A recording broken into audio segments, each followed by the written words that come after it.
ನಮ್ಮ ಇವತ್ತರ 3:30 ಕರ್ಕೊಂಡು ಬರ್ರೆ. ಇವತ್ತೇ 1:30ಗೆ ಕರ್ಕೊಂಡು ಬರ್ತೇವೆ. 1:30 3:30 ಕರ್ಕೊಂಡು ಬರ್ರಿ ಇವತ್ತರ. ಸಾಟರ್ಡೇನಾ? ಖುಷಿ ಆಯ್ತು.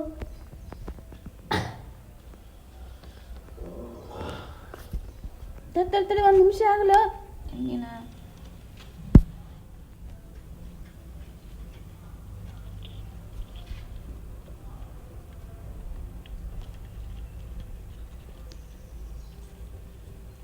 ನಾನು ಮೊನ್ನೆ ಹಾಕೊಳ್ಳೋದು ಕೊಟ್ಟೇನು? ಇಲ್ರಿ, ಅವ್ನು ಬರ್ಲಿ ಐತ್ರಿ ತೊಗೋಣ ಅನ್ಕೊಂಡ್ರಿ. ಯಾಕ್ರಿ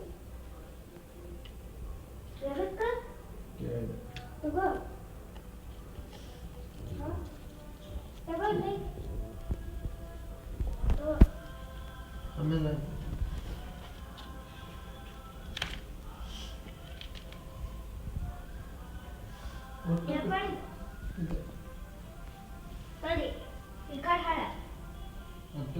ಹಂಗೆ ಮಾಡೇನು? ತಡಿ ಇಟ್ಕೊಂಡೇನಿಲ್ಲ.